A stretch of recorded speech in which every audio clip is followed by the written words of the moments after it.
తెల్లవారుజామున 3 గంటలు. అప్పటికి 1 గంట ముందుగానే మేల్కొన్న గాయత్రి అంతవరకు మరలా నిద్రపోవడానికి వ్యర్థ ప్రయత్నమే చేసింది. ఇక నిద్ర పట్టదు. సాధారణంగా అలా నిద్ర పట్టక బాధపడేటప్పుడు ఆమె రోహిణితో ఏదో ఒక ఆధ్యాత్మిక చర్చ జరుపుతుంటుంది. జబ్బు మనిషి అయిన రోహిణికి కూడా నిద్ర తక్కువే. ఈ మధ్య రోహిణి గదిలోనే పడుకుంటూ ఆమెకు అవసరమైన సేవలు చేస్తుంటుంది గాయత్రి. రోహిణి ఆదరణ గాయత్రికి వ్యక్తిగత చింతలకు దూరం కావిస్తోంది. గాయత్రి తత్వచింతన, పురాణాది పఠన రోహిణికి ప్రీతిపాత్రములు. గాయత్రి అష్టపదులు పాడుతుంటే, ఆమె రాగయుక్తంగా భాగవతాది శ్లోకాలు గానం చేస్తుంటే ఎవరి అంతరంగమైన భక్తి పరవశతతో పులకించక మానదు. అయితే ఈనాడు రోహిణి ఎక్కడికో దేశాంతరంలో ఉంది. భువనేశ్వరి సాధారణ స్త్రీ. గృహ నిర్వహణాది తాపత్రయాలు మినహా ఆమెకేమీ తెలియవు. అయినా ఆమె గదులు వేరు.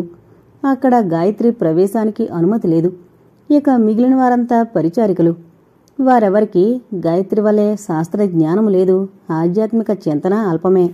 అందుకే గాయత్రి బొత్తిగా ఒంటరితనంతో బాధపడ్డమేగాక గతమంతా గుర్తుకొచ్చి ఆమె మనశ్శరీరాలను దొలిచివేయసాగింది. 3 నాళ్ల ముచ్చటైన సంసారము, భర్త పదే పదే గుర్తుకు రాసాగాయి. అనిర్వచనీయమైన బాధతో సతమతమైపోయిందామె. గతం గురించి ఇంక ఎంత తలపోస్తే మాత్రం ఏం లాభం? ఏమిటి ఈరోజు నేనింత వ్యర్థ చింతన చేస్తున్నాను? ఇది నాకు తగదు. భగవద్భక్తి మినహా ఇక నా మనస్సుకు ఏ సాంసారిక చింత కూడా ఉండరాదు. ఇక్కడ ఈ వ్యర్థ చింతన కంటే పోయి త్వరగా స్నానాదులు ముగించి దైవదర్శనం చేసుకుంటాను. మనశ్శాంతి చేకూరగలదు. అనుదినము రోహిణితో తెల్లవారుజామునే నదీ స్నానానికి పోవడం, అక్కడి నుండి కోవెలకు అనుసరించడంతోనే ఆమె దినచర్య ప్రారంభమవుతుంది. రోహిణి తీర్థయాత్రలకు వెళ్లిన తర్వాత గాయత్రి ఒంటరిగానే నదీ స్నానానికి వెళుతోంది. అయితే ఈ దినం మరికొంత ముందుగా బయలుదేరింది నదికి. నదీ స్నానం ముగించి మెట్లెక్కుతున్న గాయత్రి గట్టుపై నిలబడి తననే చూస్తున్న పురుషాకృతిని చూసి ఒక్కసారిగా గుండెలు వేగంగా కొట్టుకోగా పావంచాలపైనే నిలబడిపోయింది బిగుసుకుపోయినట్లు. ఎవరు వారు? ప్రశ్నిస్తూ 4 అడుగులు దగ్గరగా వేసిన ఆ వ్యక్తి ఆ వెన్నెల్లో స్పష్టంగా కనిపించాడు. అతడు షణ్ముఖరావు. సెంటు వాసనలు గుప్పుమన్నాయి. బాబుగారు, నేను గాయత్రిని అంటున్న గాయత్రి కంఠం వణికింది. నూతిలోండి పలుకుతున్నట్లుంది ఆ స్వరం. ఒంటరిగా భయం లేదా గాయత్రి? ఇదే ఇంకెవరైనా అయితే? ఆదరంగా ఉన్న అతడి పలుకులకు గాయత్రి గుండె దుడుకు తగ్గి కుదుటపడింది. చల్లని తమ అండన భయం దేనికి బాబుగారు అనగలిగింది. తొలిగి దారిస్తూ నడు నడు అన్నాడు. ఆమె వెనక వెనకనే నడుస్తున్నాడు షణ్ముఖరావు. అసలే తడిబట్టలతో ఉన్న గాయత్రి తన వెనక ఒక పురుషుడు వస్తున్నాడు అనేసరికి మరింత తడబడి నడవలేకపోతోంది. తన దారిన తాను పోక ఎందుకిలా వెనక వెనక నడుస్తాడు? భయంతో ఆమె శరీరం కంపించసాగింది. షణ్ముఖరావు విషయలోలత గురించి ఆమె ఇటీవల చాలా వినుంది. తన బోటివారికి ఇది స్నాన పూజాదులకు సమయమైతే విటులకు విలాసగృహాల నుండి స్వస్థలాలకు మరలే వేళ అయే. పూదోట్లోకి దారితీస్తున్న ఆమెను అటెక్కడికి అనే ప్రశ్న వచ్చి తాకింది వెనక నుంచి. పూలు తీసుకుని మందిరానికి వెళ్ళాలి బాబుగారు భయంతోనే సమాధానమిచ్చింది. షణ్ముఖరావు విడవలేదు. వెన్నంటి నడుస్తూనే ఉన్నాడు. బాబుగారు, ఇటు మీరెక్కడికి? నిలువెల్లా కంపించిపోతూ అడిగింది. ఆ కంగారులోనే దారి చూసుకోక రాయి తగిలి తూలిపడింది. షణ్ముఖరావు ఒక కంగలో వచ్చి ఆమె జబ్బపట్టి లేవదీస్తూ, ఏంటి గాయత్రి అలా బెదిరిపోతావు? ఎందుకలా భయపడతావు నన్ను చూసి అని అడిగాడు, ఆమె వదనంలోకి సూటిగా చూస్తూ. ఆ నేత్రాల్లో క్రౌర్యము కల్మషమే కాని మంచి నైర్మల్యము కనిపించక గడగళ్లాడిపోయింది గాయత్రి. ఆమె గళం పూర్తిగా మూగబోయింది. ఇంకా అతడు ఆమె చేతిని పట్టుకునే ఉన్నాడు. వడలంతా పాములు పోగుతున్నట్లుగా ఉంది ఆ స్పర్శ గాయత్రికి. ఎందుకలా భయపడతావు గాయత్రి? ఎంత తెలివి తక్కువ దానవు? పూజలతో ఉపవాసాలతో శరీరాన్ని కృషింపజేయవలసిన వయసానిది. శుభ్రంగా తిని హాయిగా సుఖాలను అనుభవించవలసిన సుందరాంగివి. బాబుగారు, నేనటువంటి దాన్ను కాను. నాతో మీరలా మాట్లాడకూడదు అన్నది గాయత్రి గొంతు పెగల్చుకుని. మరింత దగ్గరగా వచ్చి ఎడమలేనంత దగ్గరగా వచ్చాడు షణ్ముఖరావు. పిచ్చిదానా, ఎందుకు మాట్లాడకూడదు? చూడు, నీ వయసు వాళ్ళు అలసి సొలసి ఆదమరచి నిద్రించే వేళిది. తప్పేమిటి? అర్థంలేని మాట. కడుపుకు తిండి కావాలి. అలాగే వయసుకు కోరిక తీరాలి. ఈ నీతులన్నీ నీలాంటి వాళ్ళని బాధ పెట్టడానికి ఎవళ్ళో ఏడ్చిన ఏడుపులు. పోనీయండి బాబుగారు, ఏదో నా పిచ్చి నాది, మీరు వెళ్ళండి. పిచ్చిదానా, నేను తలుచుకున్నానంటే అది జరగవలసిందే, వెళ్ళడానికి రాలేదు నీ వెంటబడి. వికటంగా చిరునవ్వు నవ్వాడు. ఇక తెల్లవారిపోతుంది బాబుగారు, ఎవరైనా రావచ్చు. నా బ్రతుకు బండలు చేయకండి, నన్ను క్షమించి వెళ్ళిపోండి.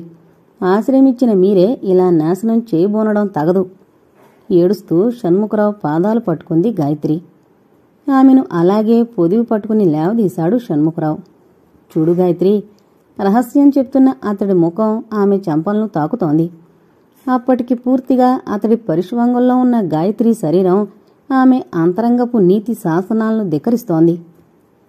చూడు గాయత్రి, ఈ ఎంట నీకు ఆశ్రమిచ్చిన వాణ్ణి నేను, అలాగే తలుచుకుంటే నిన్ను నిమిషంలో వెళ్ళగొట్టగలను. జాగ్రత్త, నా మాట విన్నావో భువనేశ్వరి కంటే అష్టైశ్వర్యాలు అనుభవిస్తావు, లేదా ఈ చుట్టుపట్ల నీకు పట్టెడు భిక్ష కూడా దొరకకుండా చేస్తాను. రాజకుమారుల్లా చదువుకుంటున్న శ్రీనాథుణ్ణి ఆయవరంలోకి దింపుతావో అదృష్టవంతుణ్ణి చేస్తావో నీ ఇష్టం. శ్రీనాథుణ్ణి నా అల్లుణ్ణి చేసుకుంటాను, ఈ ఐశ్వర్యానికి యజమాని చేస్తాను అంటూనే మరి ఆమె మాటలకు అభిప్రాయానికి అతడు అవకాశం ఇయ్యలేదు. అరగంట అనంతరం ఇలాగే అప్పుడప్పుడు కలుసుకుంటూ ఉందాం, జాగ్రత్తగా ఉండు, ఎవరికీ తెలియనీకు అని హెచ్చరిస్తూ వెళ్ళిపోయాడు షణ్ముఖరావు.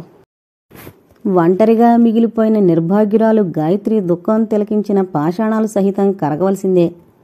భగవాన్, పసుపు కుంకుమలు తుడిచావు, పరాయి పంచల పాలు చేశావు, అయినా నిన్ను నేను దూషించలేదు. పగలనక రాత్రనక నీ పవిత్ర నామాన్ని జపిస్తూ పరాయి పురుషుని ఆలోచన కలనైనా మనసున జరణీక పవిత్రంగా బ్రతుకుతున్నాను. అది కూడా నీకు కంటగింపైందా? ఇహానికి ఏనాడో దూరం చేశావు. నీ పూజ కొరకు వేకునే లేచొచ్చిన నన్ను ఇంత నిర్దయగా అధపతితను కావించావు. ఛీ, నువ్వు దయ్యామయుడవని అన్న బుద్ధిహీనులెవరు? నువ్వు పాషాణుడువు. అవును, ముమ్మాటికి రాతిబొమ్మవే. నువ్వు లేవు, లేనే లేవు. పిచ్చిదాని వలె రోదిస్తూ భగభగా మండుతున్న ఆ హృదయాన్ని, మలిన శరీరాన్ని మహానది గౌతమి కర్పించి శాంతిని పొందాలనే నిశ్చయంతో నదీముఖంగా పరిగెత్తింది. గబగబా మెట్లు దిగి నదిలో ప్రవేశించింది. ఒక్కొక్కడిగే ముందుకు సాగుతోంది. గుండెల వరకు వచ్చింది లోతు. మరి 2 అడుగులు వెయ్యాలి అంతే. అక్కా, చటుక్కున వెనుతిరిగి చూసింది. గట్టుమీద నిలబడి శ్రీనాథుడు పిలుస్తున్నాడు. మరి అడుగు ముందుకు పడలేదు గాయత్రికి. మమత బంధన విరక్తిని జయించింది. ఇప్పుడిప్పుడే కదక్క తెల్లవారుతోంది. రాగరంజితమవుతున్న తూర్పు దిశగా చూస్తూ అన్నాడు. చాలా తొందరగా లేచావేం? నిద్రపట్టలేదు శ్రీనాథ్. నీ స్నానం అయినట్లుంది, ఉండు, నేను వచ్చేస్తాను త్వరగా, నదిలో దిగుతూ అన్నాడు. నది నుండి పైకొస్తూ అంది గాయత్రి. నువ్వెళ్ళు, నాకు వేరే పనుంది. భీకర ప్రళయానంతరపు ప్రశాంతత ఆవరించింది గాయత్రిని. అది శ్మశాన ప్రశాంతత. గృహాభిముఖంగా నడుస్తూ నిదానంగా ఆలోచించింది. విధం చెడిన ఫలం దక్కాలి. ఇప్పుడెందుకు చావాలి నేను? రేపు చచ్చినా మరోనాడు చచ్చినా ఒకటే. నేను లేకపోతే శ్రీనాథుడు దిక్కులేనివాడు కాడు. ఎందుకవ్వాలి? వాడేం పాపం చేశాడు? నేను నమ్మిన నీతి నియమాలెటు నన్ను ఉద్ధరించలేకపోయాయి. ఇక అవినీతే నాకు శరణ్యం. ఆత్మహత్య చేసుకున్న మహాపాతకమే, అవినీతిగా బ్రతికిన ఘోరపాపమే.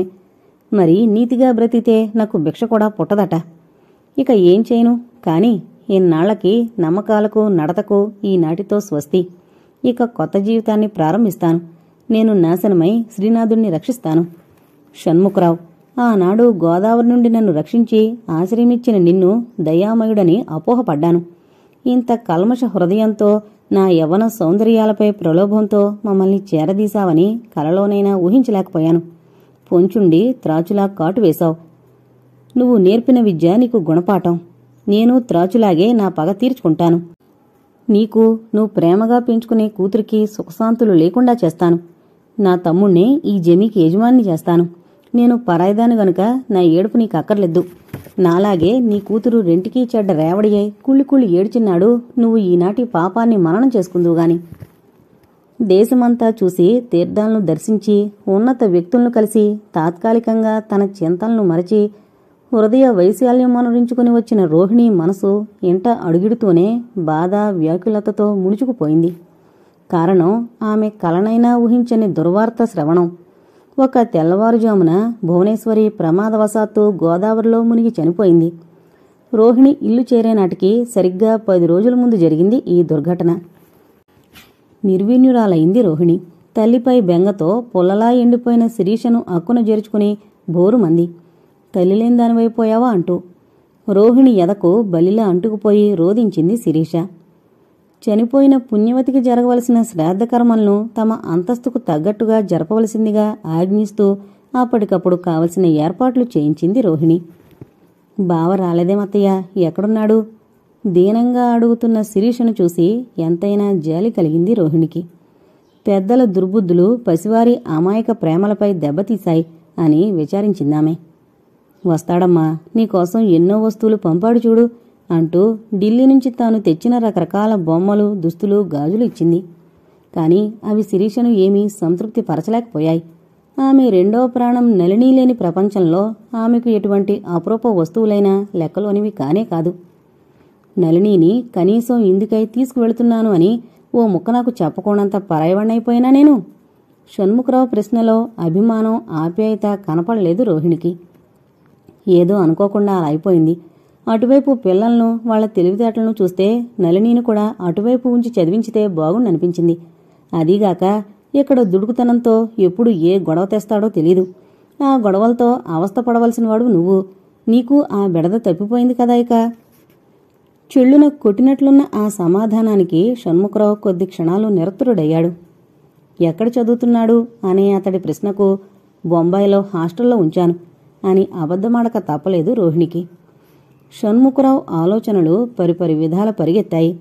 నళినీకాంత్ నా పంజా నుంచి పారిపోయాడు అని కొద్దిగా విచారించాడు. కాని అతని మనస్సు అపరిమితంగా సంతోషించింది.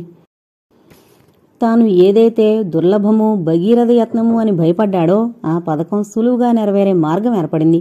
నళినీకాంత్ శిరీషలు దూరమయ్యారు. తనకు కావలసిందే అది. ఇక శ్రీనాథ్ శిరీషలు దగ్గరవుతారా? హహహా. రోహిణి తన వేలుతోనే తన కన్ను పొడుచుకుంది.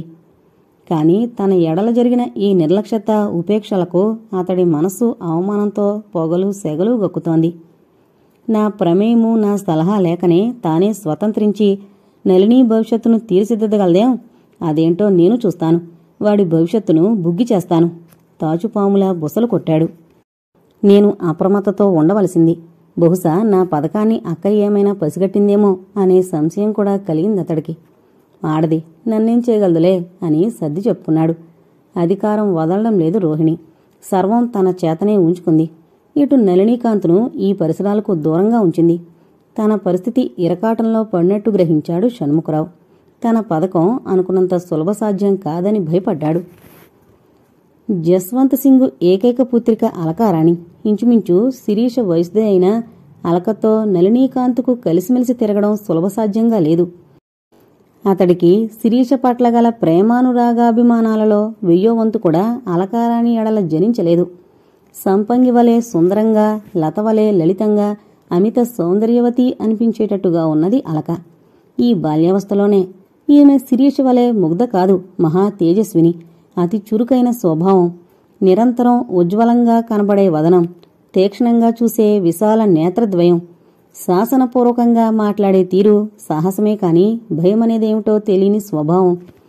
రాజా జగత్సింగ్ మినహా భవనంలోని చిన్న పెద్ద అందరూ ఉద్యోగులు, బంధుబలగము, పరిచారికులు అందరూ అలకకు జడవలసిందే.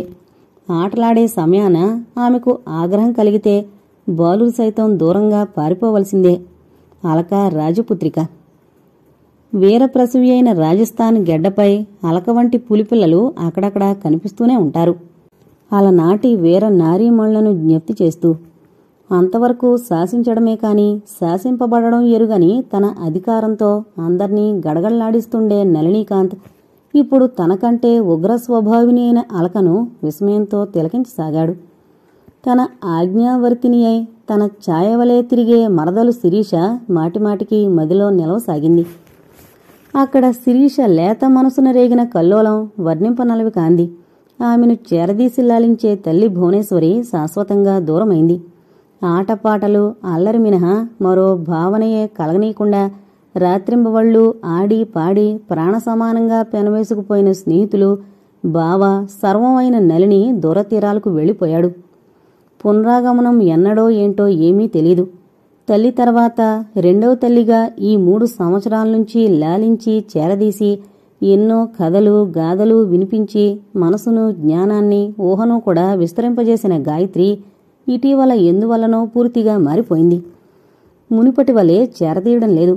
ఆ వదనంలో శూన్య దృక్కులు, మౌనముద్ర మినహా లాలింపులు, చిరు దరహాసాలు లేవు. ముక్తసరి మాటలు మినహా సూక్తులు గాథలు వినరావడం లేదు. ఆనాటికానాడు శిరీషను ఒంటరితనం పెనవేసుకోసాగింది. ఎల్లప్పుడూ ఆమె అంతరంగం దూర తీరాల్లో ఉన్న బావ కొరకు పరితపిస్తూ ఎదురుతిన్నులు చూడసాగింది. బావతో కలిసి తిరిగిన తోటలు, తోపులు, గుళ్ళు, గోపురాలు, నదులు, మైదానాలు, బావతో కలిసి చేసిన అల్లరి ఆగడాలు, బావచేత తిన్న చీవాట్లు, దెబ్బలు పదే పదే మనసున మెదులుతాయి. హృదయం రోదనామయమవుతుంది. రోహిణి షణ్ముఖరావును నిశితంగా పరిశీలించసాగింది. భార్య అకాల మరణానికి అతడు ఏమాత్రం చింతించకపోగా పూర్వం కంటే ఆనందంగా నిశ్చింతగా ఉన్నట్లనిపించింది ఆమెకు. ఇదెలా సాధ్యం? ఇదెలా సంభవం? భార్య వియోగ దుఃఖంతో అతడెందుకు దురపిల్లడం లేదు? ఎంత గుండె నిబ్బరం కల పురుషుడైతే మాత్రం తల్లి లేని తన బిడ్డ గుండె లవిసేలా ఏడుస్తుంటే కదలిక లేని రాయిలా ఎలా ఉండగలుగుతున్నాడు? అనుమానం మనసున తలెత్తగానే తమ్ముడి నడవడికను నిశితంగా పరిశీలించసాగింది. స్త్రీ మనసున సంశయం తేలిగ్గా సమసిపోదు. తన పూజా కృత్యాలలో, వ్యక్తిగత సేవలలో ఎంతో శ్రద్ధాభక్తులు కనపరుస్తూ అడుగడుగున అమ్మగారు అంటూ సపరిల్లరించే గాయత్రి వినయ విధేయతల్లో కూడా ఆమెకు స్పష్టంగా వ్యత్యాసం కనపడింది. ప్రాపంచిక చింతలేనట్లుగా ఒక విధమైన నిర్లిప్తతతో ఉంటోంది గాయత్రి. వెనకటి వలె ఆమె పూజ పునస్కారాలు, పుణ్యగ్రంథ పారాయణాలు చేయడం లేదు. గాయత్రి వంటి నిష్ఠా గరిష్టలో ఈ మార్పు సూర్యుడు పశ్చిమాన ఉదయించడం వంటిదే. ఇందుకు కారణమేమిటో తనకు తానే ఎవరినీ అడగరాదు. ఒక సామాన్య భృత్యురాలి విషయంలో యజమానికింత ఆసక్తి ఎలా అని అందరూ భావించే ఆస్కారమియ్యడం తనకు ఉచితం కాదు. కారణం తెలిసిన వారు ఎందరో ఉండొచ్చు, కానీ యజమాని ఎదుట తమంత తాము నోరు విప్పే ధైర్యం ఎవరికున్నది? అడుగడుగున భువనేశ్వరి లేని కొరత కొట్టొచ్చినట్లు కనిపిస్తోంది. భవనమంతా శుభ్రం చేయించడం, ఏ వ్యక్తిని ఏ పనికి నియమించాలో, కొట్టుగదిలో సరుకులు ఉన్నాయో లేదో, బజార్ నుండి ఏమేమి తెప్పించాలో, పాకశాలలో ఎందరికి వంటలు చేయించాలో, ఆశ్రితులు, పరిచారిక పరిచారకులు ఎవరెవరికి ఏమేమి అవసరమో, ఏ ఏ పర్వదినాల్లో ఆలయంలో ఏ ఏ పూజలు చేయించాలో, ఏమేమి దానాలు సంతర్పణలు ఎంతెంతమందికి జరిపించాలో అన్నీ సముదాయించేదామే. చాలా కాలంగా ఈ కార్యభారాన్నంతా భువనేశ్వరి భుజస్కంధాలపై వదిలిన రోహిణికి ఇప్పుడు మహా ఇబ్బందిగా ఉంది. అమ్మా, కార్తీక పౌర్ణమి ఎల్లుండే. ఇంకా మన నందగోపాలస్వామి ఉత్సవాలకు ఏ ఏర్పాట్లు జరగలేదు. పూజారి గోవిందయ్య చేతులు నులుముకుంటూ నిలబడ్డాడు. 2 రోజుల నుంచి తమ దర్శనానికి వచ్చి తిరిగిపోతున్నానమ్మగారు. రోహిణి కొనుబొమ్మలు ఆశ్చర్యంతో ముడిపడ్డాయి. మీకు మా దర్శనమే కావడం లేదా? లేదు తల్లి, షణ్ముఖరావు గారు మిమ్మల్ని అడగనక్కర్లేదని వారు చెప్పినట్లే చేయమని అంటున్నారు. ఆశ్చర్య క్రోధాలను అణుచుకుంటూ వినసాగింది రోహిణి. దేవాలయం అంతా రంగులు వేయాలి, అలంకరించాలి. ఇప్పటికే చాలా ఆలస్యమైపోయింది. వచ్చే జనానికి పందిళ్ళు పాకలు వేయించాలి. ప్రసాద భోజనాదుల ఏర్పాట్లు చూడాలి. అలవాటుగా ప్రతి ఏడు వచ్చే హరిదాసులు, నాటకాల వారు అంతా వచ్చున్నారు. నిరత్తుర్రాలైంది రోహిణి. ఎక్కువగా మాట్లాడనేమో, క్షమార్హుణ్ణి తల్లి. గోవిందయ్య జంకుతూ తిరిగి విన్నవించుకున్నాడు. లేదు లేదు, మీ పనిని మీరు నిర్వర్తించారు. మీరు మంచి పని చేశారు. ఇప్పుడే నేను కృష్ణస్వామి చేత అన్ని ఏర్పాట్లు చేయిస్తాను. తక్షణం కృష్ణస్వామి రప్పింపబడ్డాడు. రోహిణి అంది. భువనేశ్వరీదేవి మరణించి ఎన్నో రోజులు కాలేదు. అందువల్ల ఆడంబరమైన నాటికలు, వినోదాలు వద్దు. ఇలవేలుపు నందగోపాలునికి వంశానుగతమైన పూజ సపర్యాది సేవలు యథాప్రకారంగా జరిపించండి. హరికథ కాలక్షేపాలు మినహా మరే కార్యక్రమము వద్దు.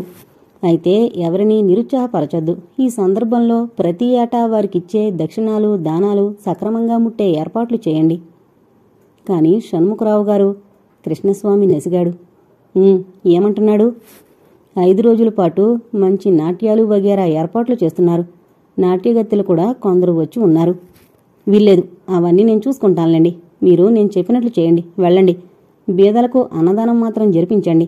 మరే ఆర్భాటం, కనీసం పందిళ్ళు పాకలు కూడా వద్దు శాసనపూర్వకంగా అంది. అంతా నిష్క్రమించిన అనంతరం ఒంటరిగా మిగిలిన రోహిణి గజగజ వణికిపోయింది భవిష్యత్తును తలచుకుని. అడుగడుగున శకుని వలె షడ్యంతరం పన్నుతున్న ఈ షణ్ముఖరావుతో ఎలా నెగ్గుకు రావడం? పరాయివాడైతే పర్వాలేదు, స్వంత తమ్ముడు. పరాయిదైన మరదలి కొరకు తానే ఇంత బాధపడుతుంటే ధర్మపత్ని కొరకు అతడు కనీసం అందులో 1000వ వంతైనా బాధపడ్డం లేదే. పైగా భార్య చచ్చి 2 నెలలు కూడా కాందే నాట్యగత్తల తైతక్కలతో పరవశించాలని మనసు పడ్డాడా? ఛీ అంటారని భయము జంకు కూడా లేనంత ముండికెత్తాడా? అయితే రోహిణి కోపాన్నంతా తన మనసులోనే అణిచిపెట్టుకుంది. షణ్ముఖరావు ఈసారి అక్కతో ముఖాముఖి ఎదుటి పడలేదు ఏ విషయంలోనూ. పౌర్ణమి నాడు శ్రద్ధాభక్తులతో పూజలన్నీ జరిపించిన రోహిణి భగవంతుని ప్రార్థించిన కోరికొక్కటే, నళినీకాంత్ వంశ ప్రతిష్టలను నిలబెట్టే యోగ్యుడిగా పెరగాలి. అంతవరకు ఈ బాధ్యతలన్నీ సక్రమంగా నెరవేర్చే శక్తిని నాకు ప్రసాదించు తండ్రి. పండిత బ్రాహ్మణులకు ఉచిత బహుమతులు కానుకలు ఇచ్చి భేదసాధలకు ఆశ్రితులకు దాన ధర్మాలు చేసి వస్త్రాలు పంచిపెట్టిన పిమ్మట రోహిణి అందర్నీ ఉద్దేశించి కొన్ని మాటలు చెప్పింది. ఉత్సవ సమయాల్లో నాటక హరికథాది వేడుకలు జరిగే వేదికను జమీందారిని అధిష్ఠించి ఉపన్యసించడం ఆ వంశ చరిత్రలో ఇదే ప్రథమం. అందుకే జనం కిక్కిరిసి వేచున్నారు ఆమె రాకకు. రోహిణికి అటు కృష్ణస్వామి ఇటు షణ్ముఖరావు నిలబడ్డారు. రోహిణి ఏమి చెప్పడానికి ఉద్దేశించిందో ఏం చెప్పబోతోందో ఆమెకే కాని వారిద్దరికీ కూడా తెలీదు. మీ అందరికీ మాపై గల శ్రద్ధాభక్తులకు గౌరవానికి ఎంతైనా సంతోషిస్తున్నాం. ప్రతి ఏటా మీరంతా విచ్చేసి ఈ వేడుకలను శుభప్రదంగా కన్నుల పండుగగా జరిపించేవారు. కాని ఈ సంవత్సరం ఈ వేడుకలు జరపగల అదృష్టం మాకు లేకపోయింది. భువనేశ్వరీదేవి మరణం మాకు తీరని లోటు. ఇంకా ఆ విచారం నుండి ఎవ్వరమూ కోలుకోలేదు. శోక సముద్రంలో మునిగిపోయిన షణ్ముఖరావు గారు ఈ ఉత్సవాలకయ్యే ఏర్పాట్లు చేయలేకపోయారు. జనంలో ఒక్కసారి విచిత్రమైన కలకలం రేగి ఆగిపోయింది. ఇటు షణ్ముఖరావు ముఖం పాలిపోయింది. అయినా ప్రతి ఏడు వలనే ఈసారి కూడా మీకు కావలసిన కట్నాలు వస్త్రాలు అందజేయబడ్డాయి. భోజనాలు కూడా చేసి వెళ్ళండి. మరొక్క సంగతి చెప్పి మిమ్మల్ని నిరుత్సాహపరుస్తున్నాను. అన్యదా భావించకండి. ఇవి వెనకటి రోజులు కావు. ప్రస్తుతం జమీందారులు నామమాత్రులే. అందువల్ల ఇక ఈ ఉత్సవాలు శాశ్వతంగా ఆపుచేయవలసిన పరిస్థితులు ఏర్పడ్డాయి. జనంలో హాహాకారాలు కేకలు గగ్గోలు రేగింది. రోహిణి తిరిగంది, శాంతించండి. మీ బాధ నాకు తెలుసు. కానీ వేరే దారి లేదు. కాలం మారింది, పరిస్థితులు మారాయి. దీనికెవరూ ఏమీ చేయలేము. మీ యజమాని నళినీకాంత్ బాబు ముక్కు పచ్చలారని పసివాడు. మీ చిన్న జమీందారు పెరిగి పెద్దవాడే ఈ బాధ్యతలన్నీ స్వీకరించాలని ఈ వంశంపై ప్రేమ గౌరవాలున్న మీరు సదా ఆశీర్వదిస్తూ భగవంతుణ్ణి ప్రార్థిస్తూ ఉండాలని మాత్రమే నా కోరిక. రోహిణి మాటలు ముగించింది. నళినీకాంత్ బాబుకు జై జై అన్న జై జై ధ్వానాలు చేసి తమ భక్తిని ప్రకటించారు జనం. గృహోన్ముఖురాలైన రోహిణి హఠాత్తుగా వచ్చి తన పాదాలను ఎవరో చుట్టివేయడంతో ఆశ్చర్యంగా నిలబడిపోయింది. లే, ఎవరు నువ్వు అని అడిగింది. లేలే, ఏంటి శని, దారికడ్డుగా. షణ్ముఖరావు అతి క్రోధంతో కసురుతున్నాడు. రోహిణి అతన్ని వారించి మరలా అడిగింది. లే, ఏంటో చెప్పు. నీకొచ్చిన భయమేమీ లేదు. భయవిహ్వలయ్యై శోకిస్తున్న ఆ స్త్రీ పూర్వం దేవదాసి. రాఘవేంద్రరావు హయాంలో ఏ వేడుక ఉత్సవమో ఆమె లేందే జరిగేది కాదు. ఆమె పేరు మేనక. ఏంటి మేనక, ఏంటి చెప్పు ఆదరణపూర్వకంగా అడిగింది. ఆమె సమాధానం చెప్పేలోగా షణ్ముఖరావు అడ్డు తగిలాడు రుసరుసలాడుతూ. ఏముందక్క, నీ మెత్తదనం చూస్తే ప్రతి వాళ్లకు లేని ఏడుపులు లేని అవసరాలు పుట్టుకొస్తాయి. నువ్వు పద, దానికి వాళ్ళకేం అంటూ లేవే దారికడ్డు, నీ బోగంటకులన్నీ ఒలికించుకెక్కడా అంటూ మేనకను అతి హీనంగా పక్కకు తోసేశాడు. అందరూ విడ్డూరంగా చూస్తున్నారు ఈ దృశ్యాన్ని. రోహిణి ఉగ్రకాళయింది. షణ్ముఖం! ఆమె అదిలింపుతో షణ్ముఖరావే కాక అందరూ కొన్ని క్షణాలు నిశ్చేష్టులయ్యారు. అంతలో ఏదో గుర్తుకొచ్చినట్టుగా షణ్ముఖరావు మరేమీ మాట్లాడకుండా గబగబా వెళ్ళిపోయాడు. పడిపోయిన మేనక లేచొచ్చి రోహిణి ఎదుట నిలబడి చెప్పసాగింది. నాలాంటి వాళ్ళకి మీ దర్శనం దొరకదు తల్లి. బయట నుంచే కాపలావాళ్లు వెళ్ళగొడతారు. ఇప్పటికి వారం రోజులుగా మిమ్మల్ని కలుసుకోవాలని తాపత్రయపడుతున్నాను తల్లిగారు. ఆమెను నకసిక పర్యంతం ఓసారి చూసింది రోహిణి. ఏంటో బాధల్లో ఉన్నట్టున్నావు, పర్వాలేదులే, విచారించకు అంటూ కృష్ణస్వామి దశకు తిరిగి ఆమెకు కావలసిన డబ్బేదో ఇవ్వండి పాపం అంది. లేదు తల్లి లేదు, మేనక ఆక్రోశిస్తున్నట్లంది. భుక్తికేమీ లోపం లేదు. మీ పంచపోషణలోనే తరతరాలుగా బ్రతుకుతూ పచ్చగానే ఉన్నామని సగర్వంగా అందరి ఎదుట చెప్పుకుంటున్నాను. మరి బురుకుటి ముడివేసింది రోహిణి. నా కూతురు దేవప్రియ ఏదో కాస్త చదువుకుంది, గుణంగల పిల్ల. ఓ అయ్య చేతిలో పెట్టి సంసారం చేయించాలనే కాని మరే తలపు లేదు. నాకు గాని పిల్లకు గాని ఒకనాడు వృత్తిలో బ్రతికిన వాళ్ళమైనా ఇప్పుడు మానుకున్నాం తల్లి. రోజులు మాకు మారాయి. ఆ మాటలు చెళ్ళున తగిలినట్లయ్యాయి రోహిణికి. మేనక చెప్పసాగింది.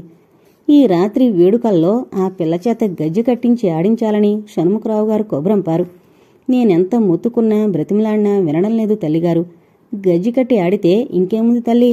ఒకనాడు మా బ్రతుకు ఏదైనా ఇప్పుడు కొత్త దారిలో పడి బాగుపడాలనుకుంటే మీ వంటి పెద్దలే ఇలా మమ్మల్ని తిరిగి ఆ నరకంలోకి తోస్తే ఇక మాకేది దారి?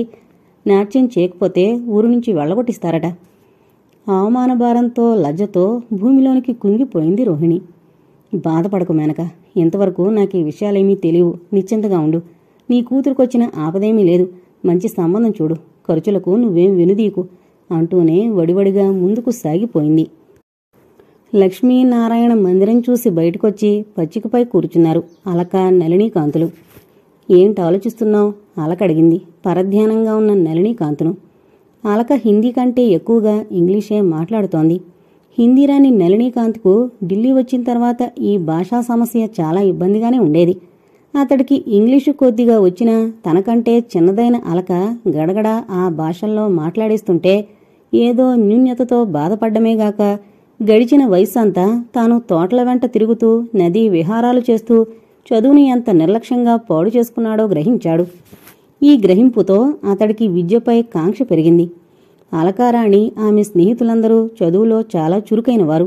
తాను వారితో సమంగా కావాలి, పెద్దల చేత ఉపాధ్యాయుల చేత శభాష్ అనిపించుకోవాలి అనే పట్టుదల అధికమైంది నళినీకాంత్కు. జగత్ సింగ్ రోహిణికిచ్చిన మాట ప్రకారమే నళినీకాంత్ని విద్యాభ్యాస తర్ఫీదుల విషయంలో మంచి శ్రద్ధ తీసుకుంటున్నాడు. అలకకు శిక్షణిచ్చే వారినేగాక నళినీకాంత్కు వేరుగా మరిద్దరిని ఏర్పాటు చేశాడు. కారణం, బాలునికి ప్రత్యేకమైన తర్ఫీదుండాలి, సుశిక్షితుడైన యువకుడుగా రూపొందడానికి.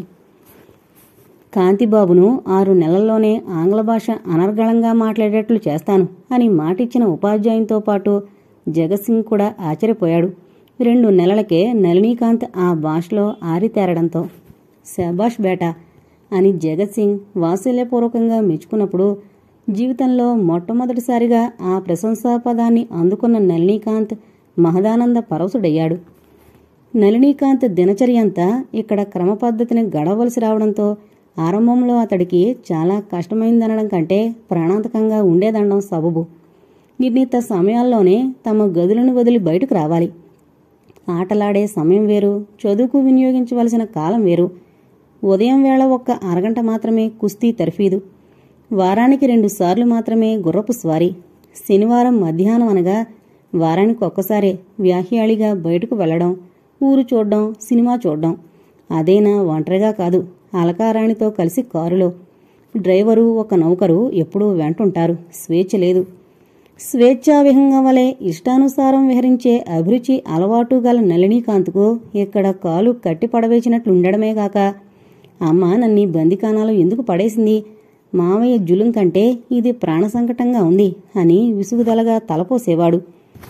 ఈ బందికానా నుండి విముక్తి పొందే మార్గం లేదు భగవాన్, మా ఊరు చాలా చాలా దూరం అని విచారించేవాడు. అయితే జగత్ సింగ్ నోటి నుండి శభాష్ అనే మెచ్చుకోలను పొందిన మహత్తర క్షణం ఎటువంటిదో గాని ఆ ప్రశంసే నళినీకాంత్ని నవ్యజీవన విధానానికి పునాది వేసి ఒక ఆశయమంటూ లేని అతడి మనసులో క్రమబద్ధమైన జీవితం ఎడల, పెద్దలకు ప్రీతిపూర్వకమయ్యే విద్యా జ్ఞానం ఎడల ఆసక్తిని, గౌరవాన్ని జనింపజేసింది. నేడు బిర్లా లక్ష్మీనారాయణ మందిరం చూసిన నళినీకాంత్ మదిలో స్వగ్రామంలోని నందగోపాలస్వామి ఆలయం నిలిచింది. ఈ సంధ్యవేళ అక్కడ శిరీష పూలమాలలతో ఆలయంలో ఉంటుంది. నన్ను గుర్తు చేసుకుని కోపం తెచ్చుకుంటుందా, ఏడుస్తుందా? కోపంతో నా వంతు మాలల్లడం మానేసిందేమో. అసంఖ్యాకంగా సాగిపోతోంది ఆలోచన స్రవంతి. ఏంటంత పరధ్యానంగా ఉన్నావు అని అలక 2 సార్లు ప్రశ్నించిన తర్వాత అతడికి వినిపించింది. ఏంటి ఆలోచిస్తున్నావు? చిరుకోపంతో అడిగింది అలక. నళినీకాంత్ విచారించాడు. అలక మదిలో ఆమెకే తెలియని అప్రియ భావ సంచలనం కలిగింది. నువ్విక్కడికొచ్చేసి ఇంతకాలమైందిగా, నిన్ను మరిచిపోతుంది, ఇంకా ఎందుకు గుర్తుంటావు అంది. లేదు లేదు, ఆ మాటలు భరించలేనట్టుగా అన్నాడు నళినీకాంత్. ఎందుకు మరిచిపోతుంది? నేను మరిచిపోలేదే ఆమెను. నేనే ఇక్కడి నుంచి వెళ్ళిపోతే నువ్వు నన్ను మరిచిపోతావా అని ఎదురు ప్రశ్న వేశాడు. చివుక్కుమంది అలక లేత హృదయం. అయితే ఆమె ఆంతరంగమేమిటో ఆమెకే తెలియని పసివయసు. సరే పద వెళదాం, టైము చాలా అయింది అంటూ లేచిందే కాని నళిని ప్రశ్నకు సమాధానం చెప్పలేదు.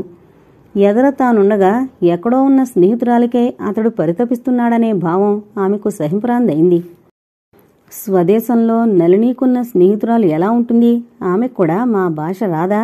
అనేక ప్రశ్నలు కదలాడ ప్రారంభించాయి.